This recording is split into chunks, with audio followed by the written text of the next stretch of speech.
दोस्तों आपने सुना होगा कि स्वामी विवेकानंद 700 पेज की किताब को 1 घंटे में याद कर लिया करते थे।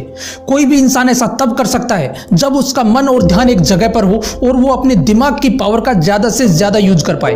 दोस्तों आपको इंटरनेट पर दिमाग तेज करने के ऐसे बहुत सारे तरीके और नुस्खे मिल जाएंगे जिनमें बताया जाता है कि ये खा लो आपका दिमाग तेज हो जाएगा, वो कर लो आपका दिमाग तेज हो जाएगा। इस वीडियो में मैं आपको ऐसा कोई तरीका नहीं बताने वाला हूं, लेकिन इस वीडियो को देखने के बाद आप ये जान जाओगे कि आपको अपने दिमाग को कैसे यूज में लेना है जिससे आपका ध्यान एक जगह पर रहे, पढ़ाई में मन लगे और आप पढ़ा हुआ अच्छे से याद रख पाओ। दोस्तों 99% स्टूडेंट्स की पहली प्रॉब्लम ये होती है कि जब भी वो पढ़ने बैठते हैं उसके कुछ ही देर बाद उनका ध्यान किताबों से हटकर कहीं और ही चला जाता है। इसके 2 रीजन हैं। पहला, जहां पर बैठकर आप पढ़ाई करते हैं आपके आसपास जरूर कोई ऐसी चीज होती है जो आपका ध्यान अपनी तरफ खींचती है और फिर किसी तीसरी जगह से लिंक कर देती है, फिर तीसरी से चौथी और चौथी से पांचवी, और कुछ ही सेकंडों में ये एक बहुत बड़ी चैन बन जाती है और आप ख्यालों में खो जाते हो।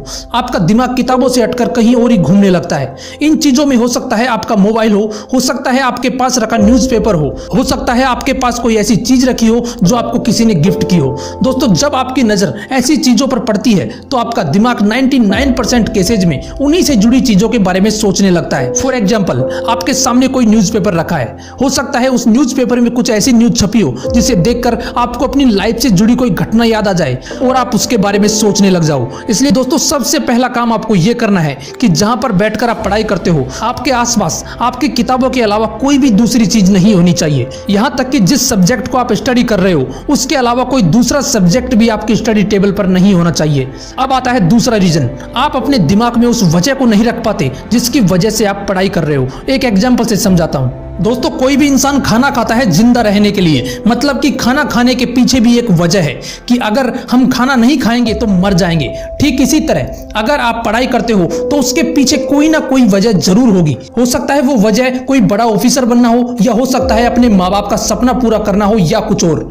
दोस्तों पढ़ाई करते वक्त आप इस वजह को भूल जाते हैं क्योंकि आपको कोई बार बार याद दिलाने वाला नहीं होता। खाना खाने के केस में हमारी भूख हमें याद दिलाती है कि हमें खाना है, लेकिन पढ़ाई के केस में हमें खुद इस वजह को भूख बनाकर अपने सामने रखना पड़ता है। दोस्तों इसके लिए आपको करना यह है कि जिस वजह से आप पढ़ाई कर रहे हो उस वजह को एक ब्लैंक पेपर पर लिखना है और जहां बैठकर आप पढ़ते हो उसे अपने सामने की दीवार या अपने स्टडी टेबल पर लगा लेना है। इससे होगा ये कि जब भी आपका ध्यान पढ़ाई से हटेगा और आपकी नजर उस पर पड़ेगी तो आपके दिमाग को यह तुरंत पता लग जाएगा कि आप किताबें सामने रखकर क्यों बैठे हो। दोस्तों जितने भी सक्सेसफुल लोग इस दुनिया में हुए हैं सबने इस वजह को उठाकर ही अपने सामने रखा था। यहां तक कि हॉलीवुड के 2 बड़े सुपरस्टार जिम कैरी और ब्रूस ली ने तो कुछ ऐसा ही तरीका यूज में लिया था, जिसमें से जिम कैरी ने $20 मिलियन के चेक को अपने साथ रखा और एक वजह को जन्म दिया कि आने वाले 5 सालों में ये $20 मिलियन मेरे पास होंगे। उसी तरह ब्रूस ली ने भी एक वजह को जन्म दिया और एक पेपर में लिखा था कि 1980 से पहले मैं हॉलीवुड का सुपरस्टार बन जाऊंगा। इसलिए दोस्तों जब भी आप पढ़ाई करने बैठते हो आपके सामने एक वजह होनी चाहिए जो आपको पढ़ाई से भटकने ना दे।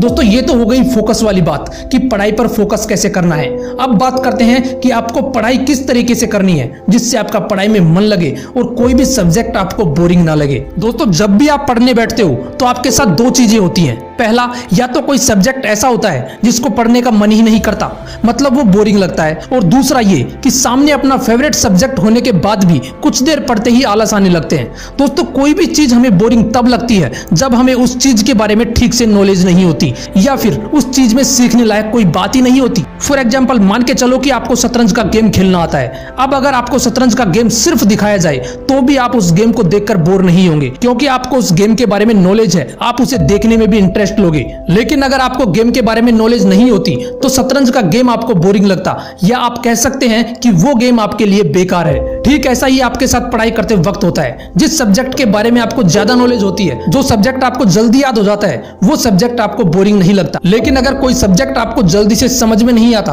तो वो आपको बोरिंग लगने लगता है। लेकिन आप यहाँ पर ये नहीं कह सकते कि वो सब्जेक्ट आपके लिए बेकार है, क्योंकि आपके बेकार कहने से वो सब्जेक्ट आपके सिलेबस से बाहर तो होगा नहीं, मतलब उसे पढ़ना ही पड़ेगा। अब दोस्तों उस बोरिंग सब्जेक्ट को इंटरेस्टिंग कैसे बनाना है ये ध्यान से सुनो। आपको अपने दिमाग को ये फील करवाना है कि आपके लिए सारे सब्जेक्ट इक्वल हैं।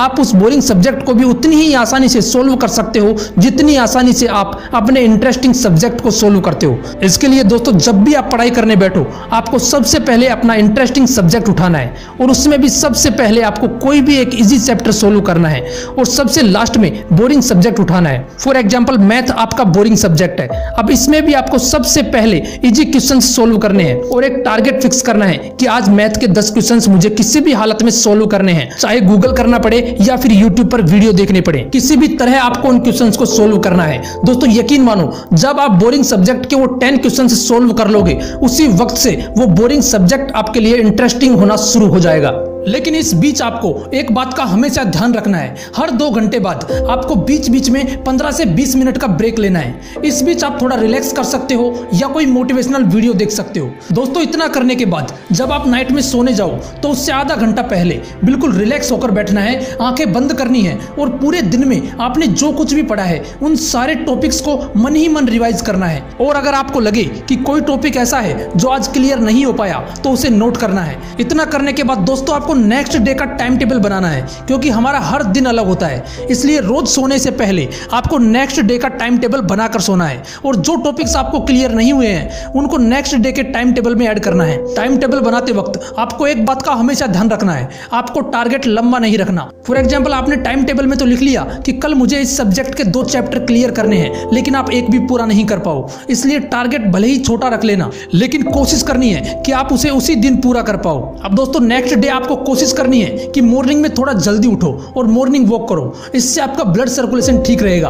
दोस्तों ये साइंटिफिक प्रूव हो चुका है कि जब कोई थोड़ा वॉक करने के बाद पढ़ने बैठता है तो वो पहले की तुलना में चीजों को ज्यादा याद रख पाता है। और ऐसा इसलिए होता है क्योंकि जब भी हम थोड़ी कसरत करते हैं तो हमारा ब्लड सर्कुलेशन हमारे दिमाग तक सही से हो पाता है, जिससे हमारा माइंड स्ट्रांग होता है और पढ़ा हुआ अच्छे से याद रहता है। दूसरी बात, मॉर्निंग वॉक करने के बाद आपको कम से कम 15 मिनट बैठकर आंखें बंद करके ध्यान लगाना है। मैं यहाँ पर भगवान का ध्यान लगाने की बात नहीं कर रहा, आपको ध्यान लगाना है उसका जो आपने कल पढ़ा था। आपको यह देखना है कि पढ़े हुए में से आपके दिमाग में कितना स्टोर हुआ है। इतना करने के बाद आपको अपने बनाए हुए टाइम टेबल पर काम करना है। दोस्तों अगर आप ये सब कुछ फॉलो करते हो तो आने वाले 10 दिनों में आप अपने माइंड को इतना इंप्रूव कर चुके होंगे कि आप पहले से 10 गुना ज्यादा याद रख पाओगे। अगर वीडियो अच्छा लगा तो इसे लाइक करना और अपने व्हाट्सएप में सभी स्टूडेंट्स के साथ शेयर करना, ताकि लॉकडाउन में जंग लगे कुछ दिमाग खुल सके। और अगर अभी तक आपने मोटिवेशनल विंग्स को सब्सक्राइब नहीं किया है तो इसे जरूर सब्सक्राइब कर लेना, ताकि आपको ऐसे ही मोटिवेशनल वीडियोस मिलते रहें। मिलते हैं नेक्स्ट वीडियो में एक नए मोटिवेशन के साथ। जय हिंद, जय भारत।